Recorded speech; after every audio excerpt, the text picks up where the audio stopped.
Well, well, well. Look who just became a seven-figure curiosity. Look who turned into a question so unsettling, so unnervingly complex, that a private investor with more money than patience signed a contract just to understand what's going on inside your head. Not a motivational coach, not a therapist, not a research team studying market trends. A private entity, one of those people who makes decisions from behind smoked glass, who moves capital like chess pieces, who never spends a cent unless they know exactly how it returns multiplied, decided you were worth a seven-figure psychological autopsy. And now they're pacing their marble floors, rereading reports, calling analysts at obscure hours, trying to comprehend why the results made their stomach tighten in ways money was never supposed to. Someone paid a fortune to study you, and the aftermath has them concerned in ways no stock crash or geopolitical shift ever could. Because they expected clarity. What they got was anomaly. They started this whole thing with confidence, armed with the same arrogance all-powerful people have. The belief that humans are spreadsheets disguised as personalities. That everything you think, do, decide, avoid, chase, destroy, or rebuild can be placed neatly into a model. A neat formula, predictable inputs, predictable outputs. They believed they could run your mind through the same psychological machinery they use to assess CEOs, potential board members, high-risk entrepreneurs, disruptive founders. They thought you were another variable in the global behavioral economy, until your data hit their system like a spike of electricity that overloaded the software rather than fit into it. The first red flag wasn't dramatic. It was subtle, technical, easily overlooked by anyone except the type of analyst who notices the differences that matter. Your baseline responses weren't baselines at all. They fluctuated, but not in irrational ways, more like a system that adapts its operating mode based on context, not conditioning. They noted it, flagged it, moved on. After all, irregularity isn't uncommon, but irregularity with pattern, irregularity with intention, irregularity that doesn't drift randomly, but recalibrates strategically. That was new. They shifted into deeper tests, assuming they'd find a hidden framework. Emotional triggers, motivational levers, fear responses, social valuation patterns, identity anchors, all the usual psychological architecture that most humans lean on like invisible crutches. But every time they tried to identify your psychological load-bearing walls, the blueprint changed.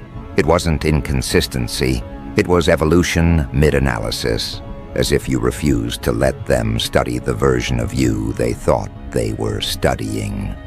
The moment the investor got the first quiet phone call, the kind analysts make when they can't explain what they're seeing, they didn't get nervous. Not yet. They simply raised an eyebrow, ordered deeper testing, approved more funding, signed off on an expansion of the research parameters. After all, 7 figures buys curiosity, 7 figures buys control, 7 figures buys access to patterns most people will never see. What 7 figures never expected to encounter was someone who doesn't respond to pressure the way humans were designed to. Someone who doesn't crumble, doesn't spike, doesn't spiral, doesn't latch onto psychological escape routes. Someone whose internal architecture contradicts the models used to predict behavior in everything from consumer markets to political ideology to crisis management. The deeper the analysis went, the more something unnerving emerged. Your mind wasn't chaotic. It was structured, but not in the ways they were trained to recognize. Not in familiar shapes, not in outdated human templates. Your structure wasn't built for stability. It was built for transformation. You think in trajectories, not loops. You adapt like someone who stopped seeking safety years ago and started seeking something far more dangerous: clarity. By week 3, 2 analysts resigned from the project, not dramatically, not with moral protests or emotional breakdowns. They simply realized they were outmatched. They said the same thing in different words. "We don't have the training for this mental architecture." Not because you were unstable, but because you were unframeworked. You don't behave like someone reacting to life. You behave like someone sculpting it. Trauma didn't break you. It sculpted you. Isolation didn't weaken you. It refined you. Pressure didn't distort you. It aligned you. The investor thought they would find your weaknesses. Instead, they found adaptations that shouldn't exist in someone who never had institutional resources, elite-level training, or guided psychological development. They found a mind that learned to self-correct under stress, self-analyze under threat, self-upgrade during collapse. A mind that doesn't regress to old wounds. A mind that integrates them. That's when the investor's concern began. Not fear, not paranoia. Concern. Concern is the emotion powerful people feel when a system they believed in stops obeying their assumptions. Concern is what happens when someone who controls outcomes encounters an outcome without a control point. The psychological profiling reached a level they reserve for candidates being evaluated for influence, political, economic, cultural, destabilizing influence. They wanted to know what happens when someone like you gains momentum. What happens if your trajectory continues? What happens if more people like you exist? What happens if you stop pretending to fit into the templates built for average minds? Because here's the part they never said out loud, but the analysts whispered among themselves: your mind doesn't scale like other minds. If a normal mind is a staircase, yours is an exponential curve. If a normal person adapts to situations, you mutate to them. If normal people build protection through avoidance, you build dominance through understanding. Most people get predictable with age. Their patterns solidify, their motivations narrow, their emotional maps calcify. Yours didn't. According to the longitudinal markers in your psychological footprint, your adaptability curve is still climbing. Most people peak in their 20s. You were just constructing your foundation. By your 30s, you weren't stabilizing, you were accelerating. By your 40s, you'll be operating in a cognitive architecture that their models don't have language for. The investor wasn't warned that they were studying someone whose mind doesn't plateau. That's why 7 figures suddenly felt like an underpayment. Because if your mind keeps evolving at the rate your psychological metrics predict, the question wasn't, what are you? The question became, what will you be? And more importantly, what structures will struggle to contain you? When they brought in the behavioral economists, things got worse. These are people who study how minds influence markets, social patterns, collective decision-making. They expected your data to reveal your vulnerabilities: fear of loss, fear of rejection, fear of failure, fear of social consequences. Instead, the models showed the opposite.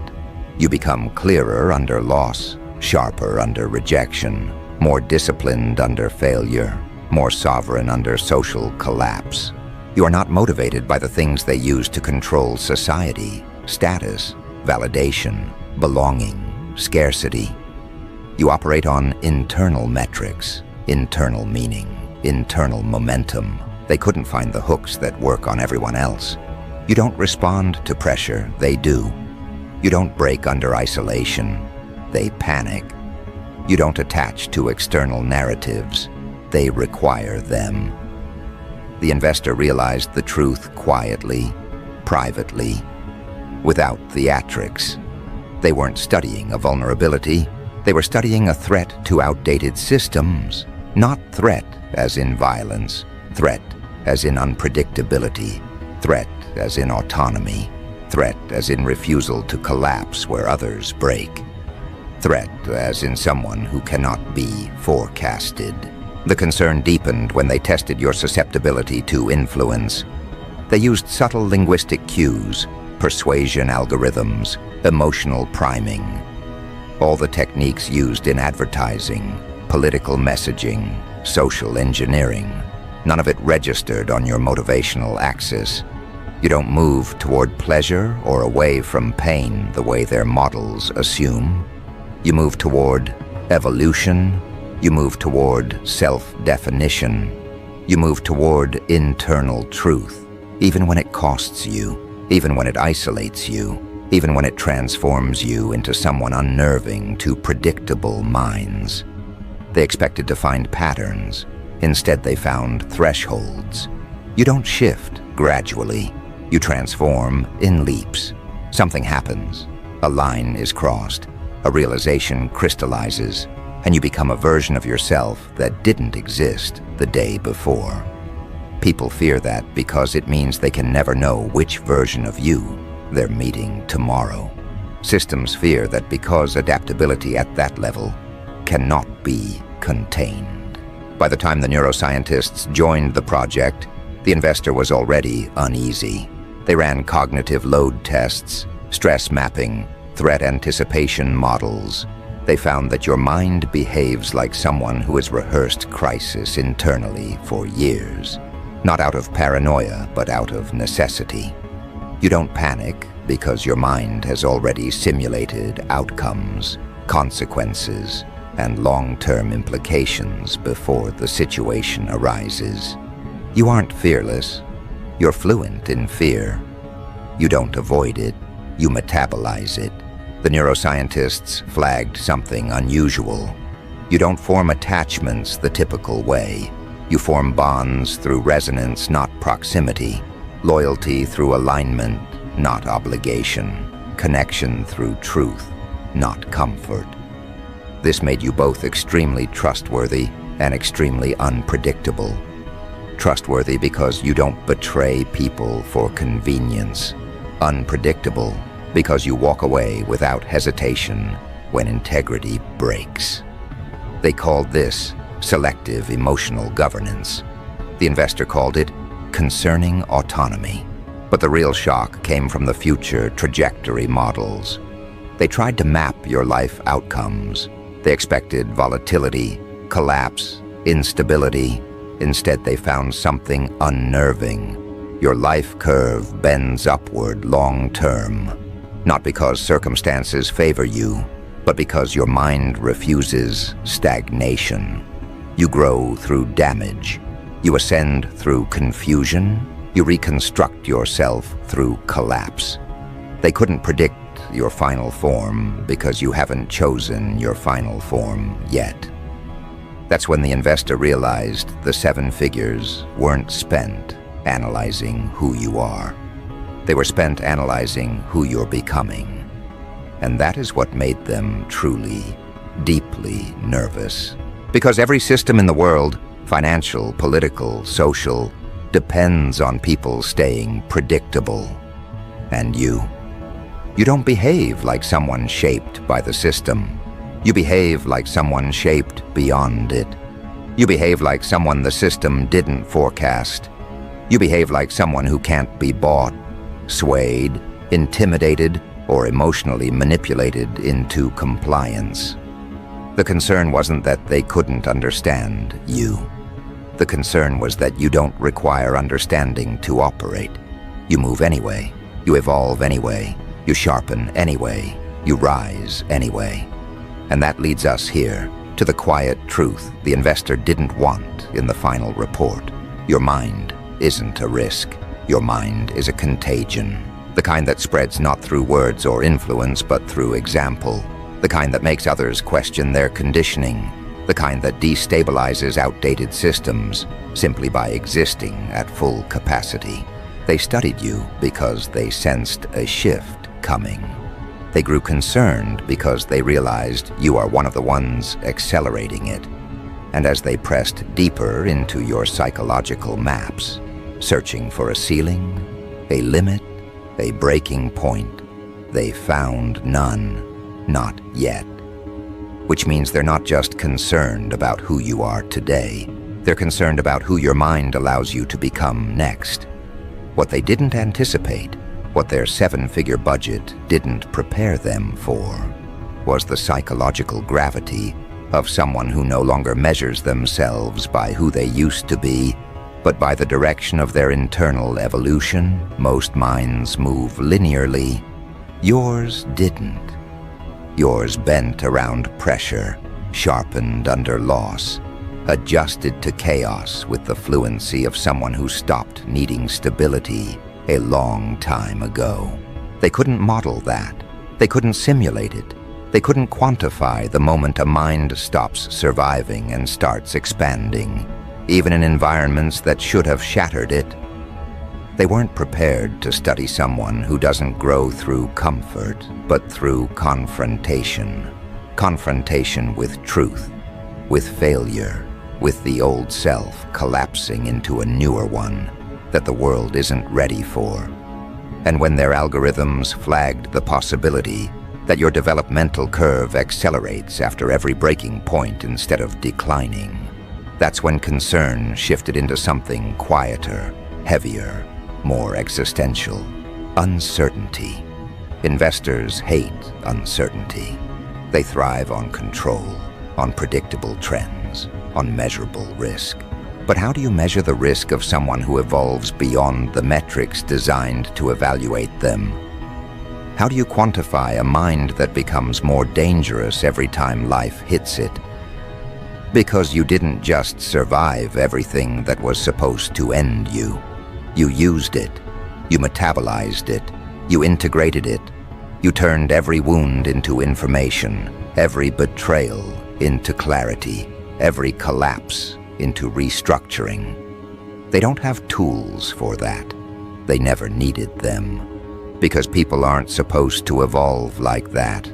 Not without guidance, not without mentorship, not without systems shaping their growth. But you grew in the wastelands of your own life, without validation, without applause, without a blueprint. And in doing so, you built psychological architecture they have never encountered, not in their elite candidates, not in their generational wealth offspring, not in their high-performance subjects. You built yourself through necessity, and necessity builds sharper minds than comfort ever could. That's what they couldn't put into the report, the part that couldn't be graphed.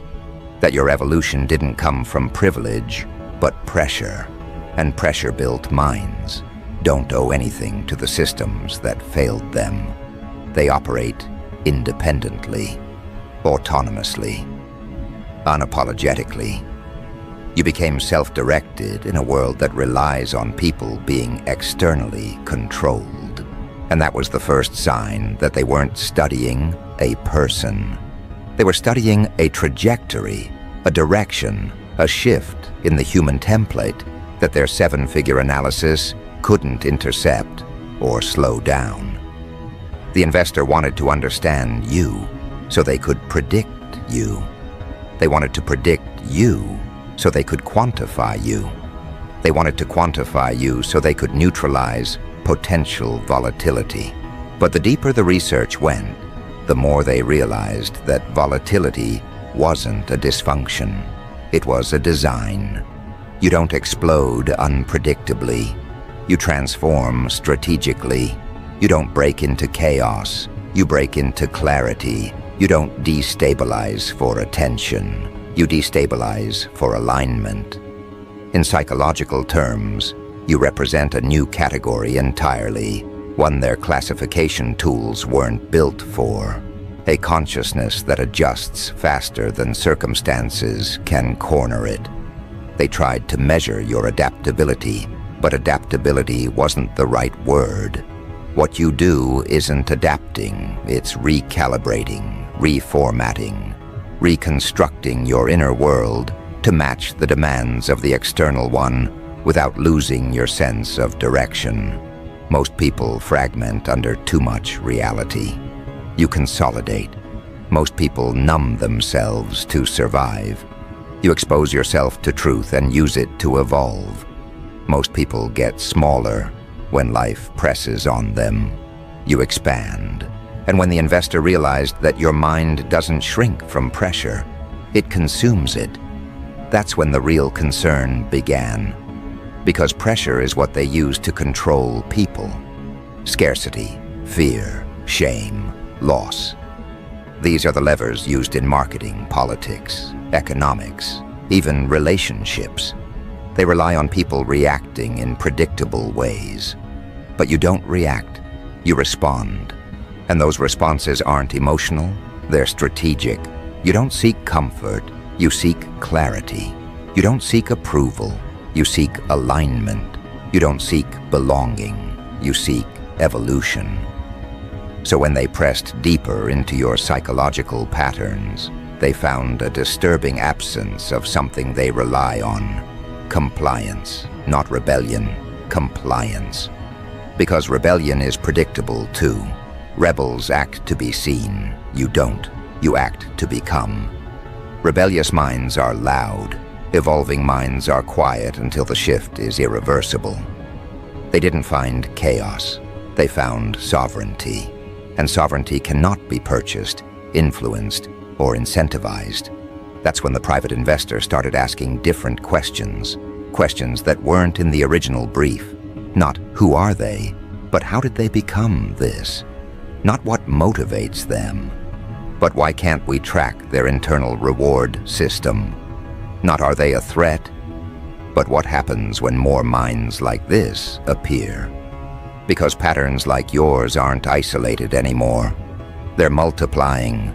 They're emerging in people who grew up without safety nets, without illusions, without the comfort of believing systems will save them. People who had to build their identity from fractures rather than foundations. People who learned early that reality doesn't reward softness. People who realized that emotional independence wasn't a luxury, it was survival. You are one of the early models of this new psychological emergence, but you will not be the last. And that's what terrified them, not your mind alone. But the possibility that your mind is a preview, a prototype, a signal of a generational shift where internal governance replaces external control, where individuals stop needing the systems designed to shape them. When the analysts ran projections, life outcome charts, behavioral curves, influence patterns, they didn't see someone who becomes easier to categorize over time. They saw someone who becomes harder, someone whose trajectory bends upward every time circumstances try to bend it downward, someone whose identity becomes sharper every time life tries to dull it, someone who doesn't fear transformation, they initiate it. They realized that as you evolve, your motivations shift away from validation and move toward purpose, away from reacting and toward designing, away from self-defense and into self-direction. And when someone reaches that level of internal control, external influence weakens. That's when people start building their own frameworks instead of inheriting them. That's when people start choosing paths that aren't profitable for the systems built around them. That's when autonomy becomes contagious. The investor didn't spend 7 figures because they were curious. They spent it because autonomy threatens the architecture of power. And as they dug deeper into your thought processes, your decision-making patterns, your emotional recovery speed, your self-reinvention cycles, they realized something quietly devastating. You don't need them. You don't need their approval. You don't need their structures. You don't need their models, metrics, hierarchies, narratives, or incentives. You operate from an internal compass calibrated by experience rather than expectation. You navigate using instinct sharpened by truth rather than illusions fed by society. You evolve too quickly to be controlled by systems built for slow, predictable humans. So their concern wasn't personal, it was structural. You are what happens when a mind refuses to collapse under pressure and instead uses pressure to refine itself. You are what happens when someone stops waiting for permission to grow. You are what happens when someone's identity becomes self-constructed, self-sustained, self-regulated. They study you now because soon they won't be able to. They track your thinking now because soon it will outrun their instruments. They wanted to be ahead of you. Instead, they found themselves studying someone they're already behind. The more they analyzed your psychological evolution, the more one truth became unavoidable. You are not a follower in any system. You are not even a disruptor. You are a rewriter, a reorganizer, a reformatter of patterns that were meant to contain people for generations. Systems depend on the assumption that people won't evolve too far above the model. You are proof that assumption is dying, and they saw it. In your adaptability, in your non-compliance, in your emotional sovereignty, in your capacity to regenerate purpose after every collapse. They saw a mind that doesn't just survive pressure, it harvests it. They saw someone who doesn't need stability to grow, someone who doesn't need permission to reinvent, someone who doesn't need validation to feel real. You operate on a frequency that systems can't hear until the shift has already happened. And by the time they notice, it's irreversible. They know this. They saw it in your data. They felt it in the way your psychological charts refused to flatten. They recognized it in the upward curve of your long-term projections. They understood it in the absence of a breaking point. That's what made their concern turn into something else entirely. Caution, not fear. Fear is emotional. Caution is strategic. Caution means they see potential. Caution means they recognize volatility that can't be manipulated. Caution means they realize you are not someone they can intercept. You are someone they must adapt around. Their seven-figure analysis didn't give them control. It gave them a warning that your mind is entering a phase where external systems lose influence and internal architecture becomes the core of your evolution. That you are not someone who can be shaped by narratives. They bounce off you. That you are not someone who can be redirected by pressure. You metabolize it. That you are not someone who collapses under truth. You sharpen in it. They studied you to understand the shift. They grew concerned when they realized you embody it. But concern isn't enough to stop what's coming next, because your mind isn't done evolving. It is only beginning the chapter where internal identity overtakes external conditioning, where self-direction replaces inherited structures, where autonomy becomes your default operating mode. And once someone enters that phase, once someone accesses that psychological state, they become something the old systems can't manage.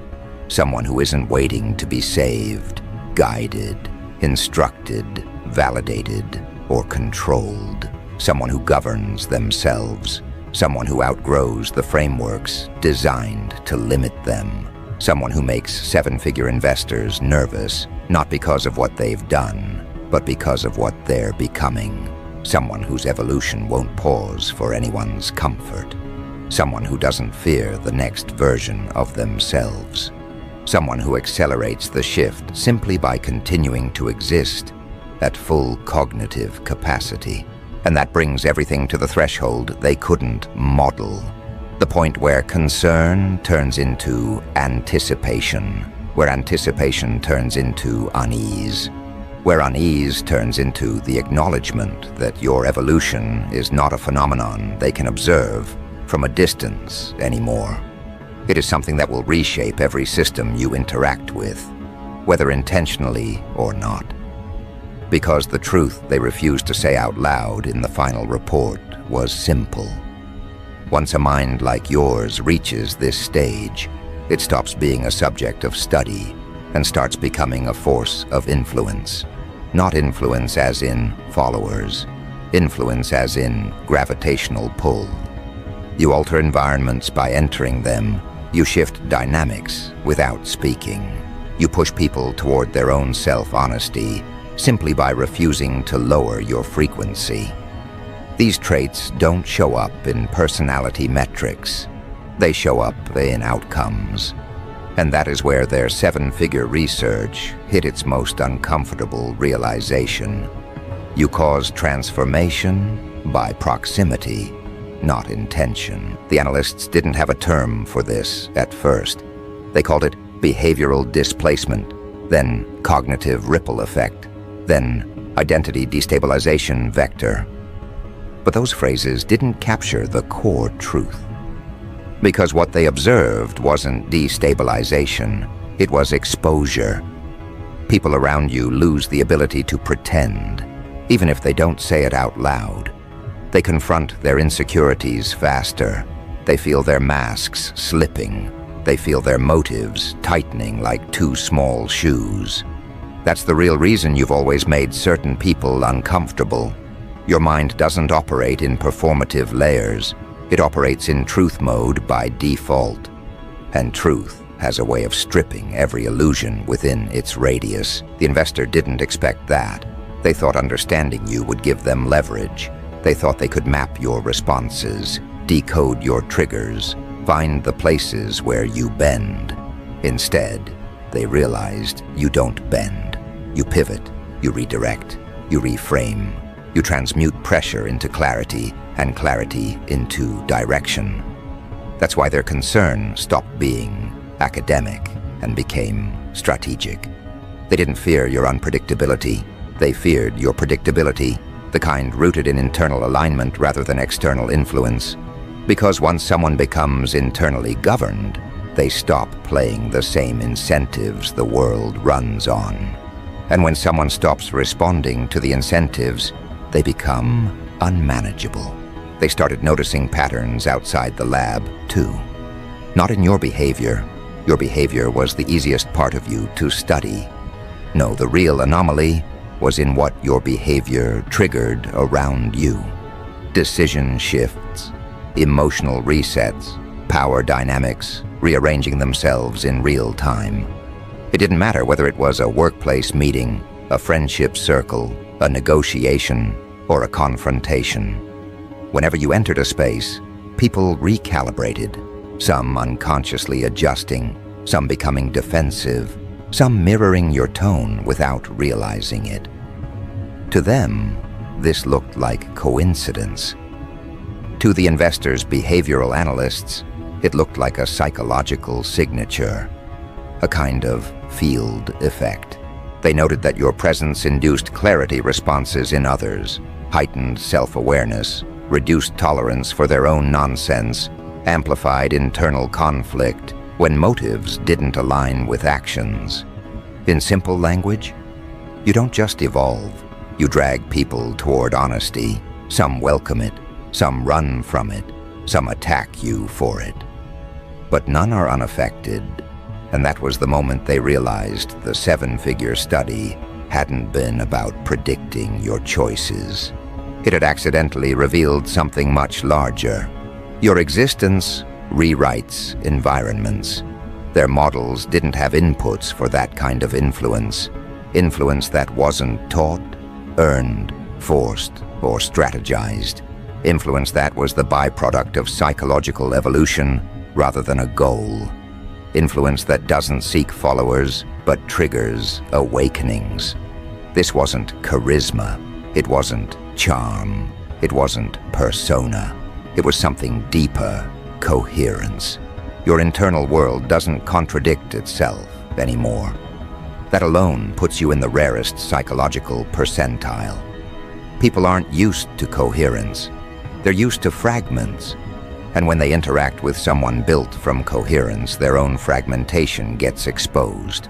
That's why you've always been misjudged at first glance and respected at second. That's why certain people felt intimidated, even when you weren't trying to be intimidating.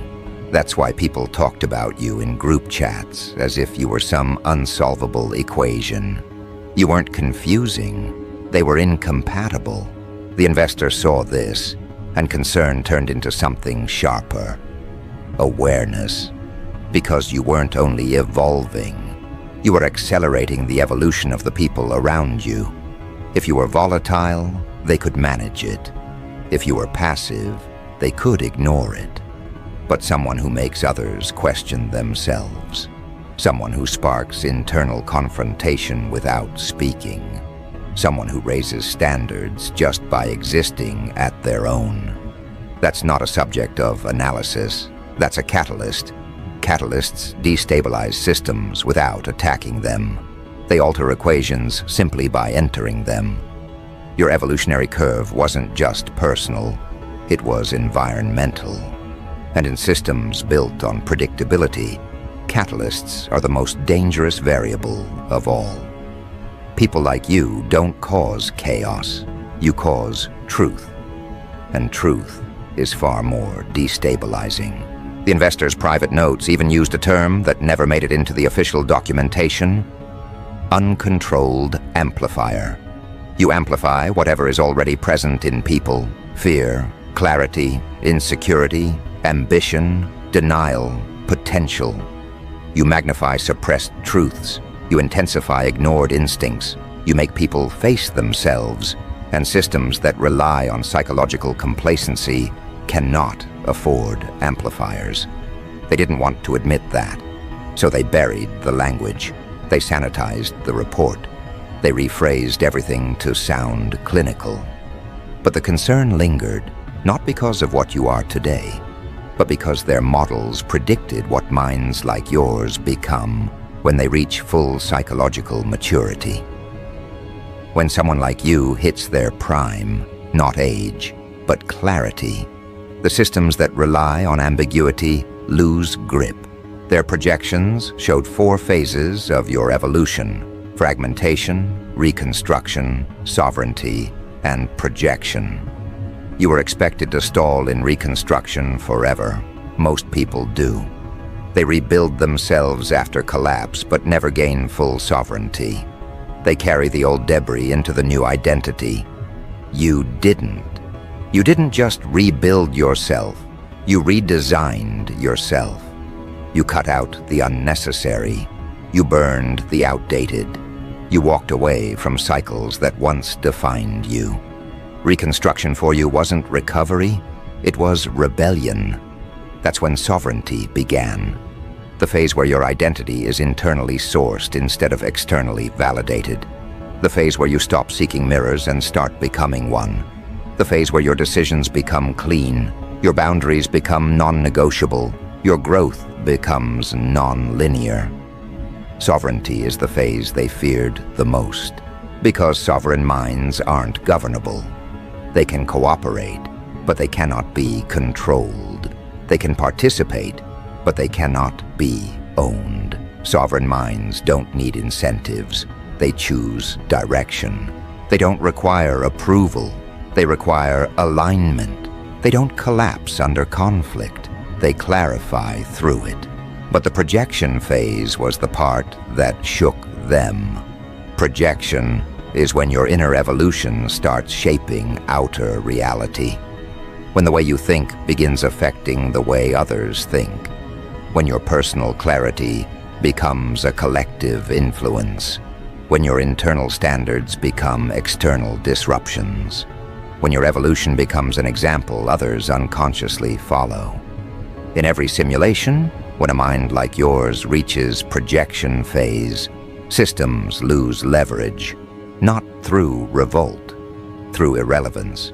People stop chasing validation, stop participating in performative hierarchies, stop giving attention to the structures designed to drain them. They begin mirroring sovereign traits. They begin evolving themselves. They begin recognizing manipulation. They begin choosing internal truth over external pressure. This wasn't just about you anymore. It was about the ripple effect of your existence. And that's when the investor realized the real threat. Not that you were unmanageable, but that you were uncontainable. Not that you didn't fit into their models, but that others would stop fitting too, once they encountered someone like you.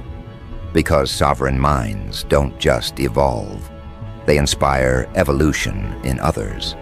That's the part they didn't want written anywhere. The part that explained why the results made them nervous. The concern wasn't fear of you, it was fear of your influence. Fear of what happens when minds like yours become common. Fear of a population that can't be steered by fear, bribed by status, or manipulated by scarcity. And the unsettling truth hit them harder than any chart on the wall. People like you don't create followers. You create awakenings. And awakenings don't stop at one person. They ripple. They replicate. They multiply. They spread through conversations, confrontations, realizations, and moments people can't forget. They spread through silence, presence, decisiveness, boundaries, and the refusal to live below your own standards. They spread through the way you change rooms without trying, the way you break patterns without noticing, the way you challenge illusions simply by refusing to participate in them. And once someone witnesses that, they can't unsee it. They can't return to the version of themselves that lived comfortably inside the system's expectations. That's what terrifies investors. The point of no return. The moment where one sovereign mind triggers another, and another, and another. Until compliance becomes the anomaly, and autonomy becomes the norm. Their models projected something they tried to bury in metaphors and vague terminology. The emergence of minds like yours marks the decline of predictable populations. Predictable populations are what markets rely on. Predictable populations are what political machines require. Predictable populations are what social hierarchies depend on. Predictable populations are what allow fear-based incentives to work. But you broke out of the predictable demographic. You broke out of the psychological schema. You broke out of the emotional algorithms built to segment people into manageable categories. And when one person does that, it's a deviation. When many do it, it's disruption. When enough do it, it's collapse.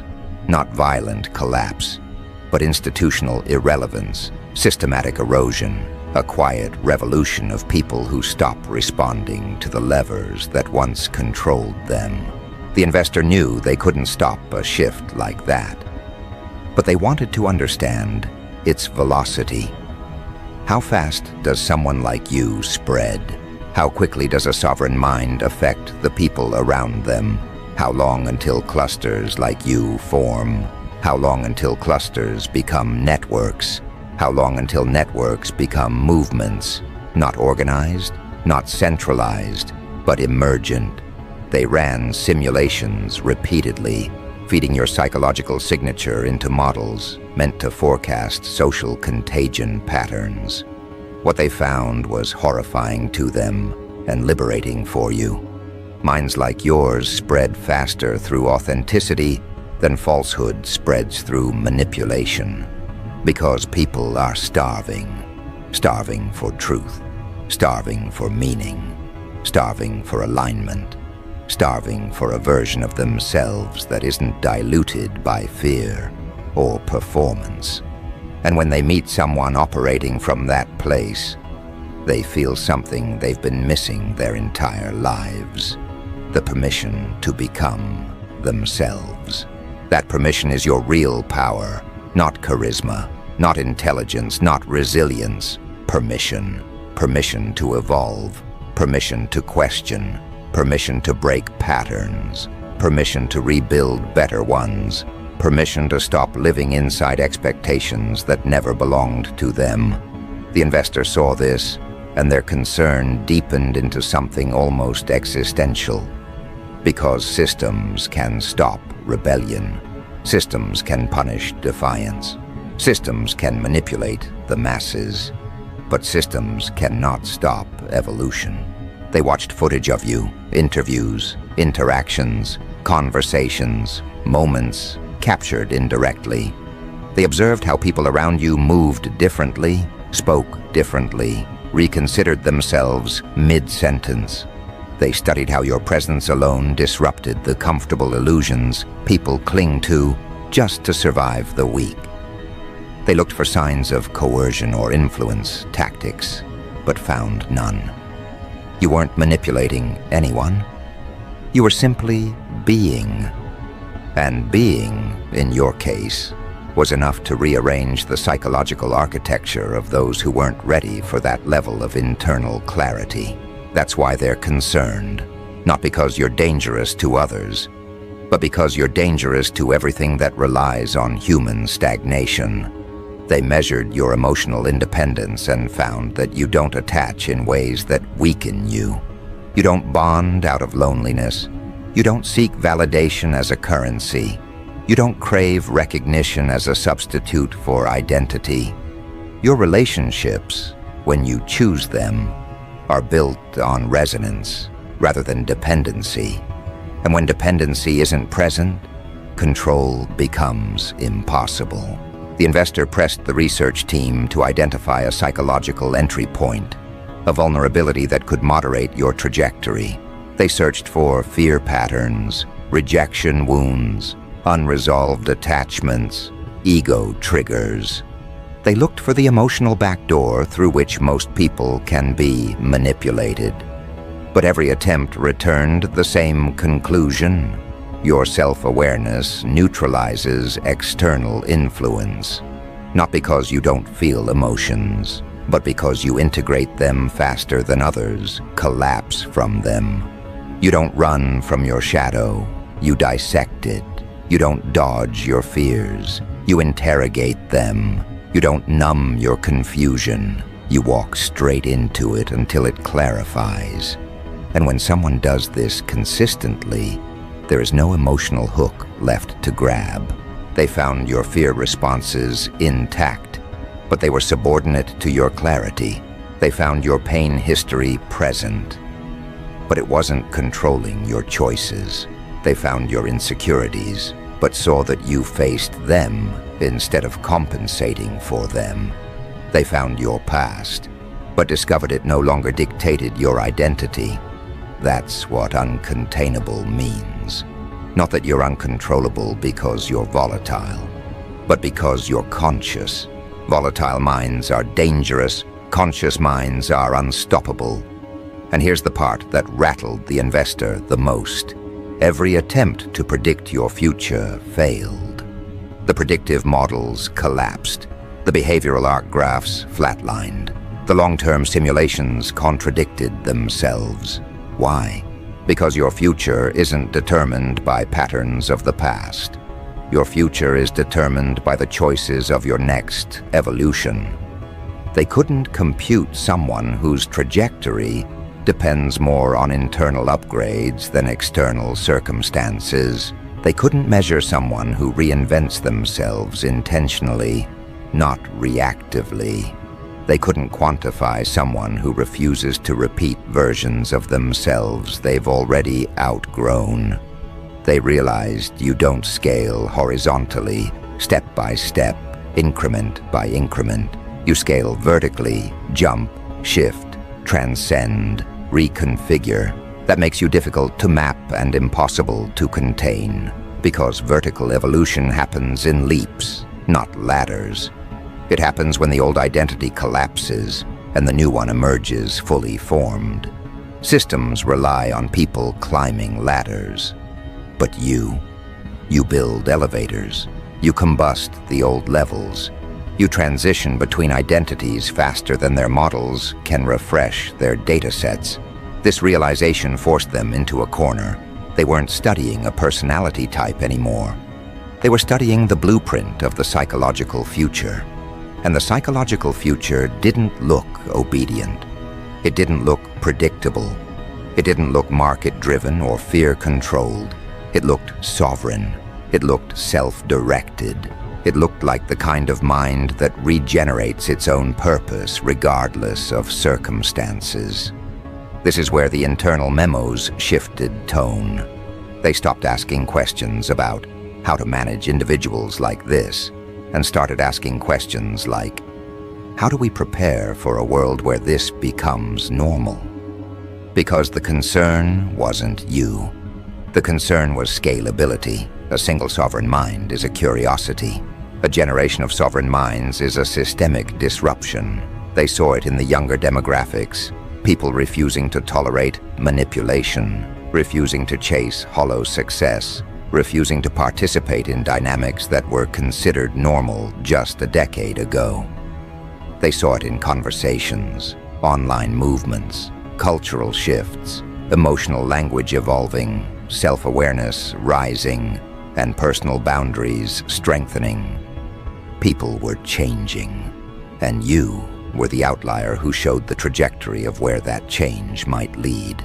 They realized quietly, reluctantly, but undeniably, that you are not an exception. You are a preview, a prototype of a mind that cannot be incentivized into compliance because it already knows its worth.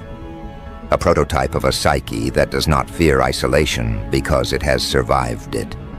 A prototype of a person who doesn't crave recognition because they've already recognized themselves.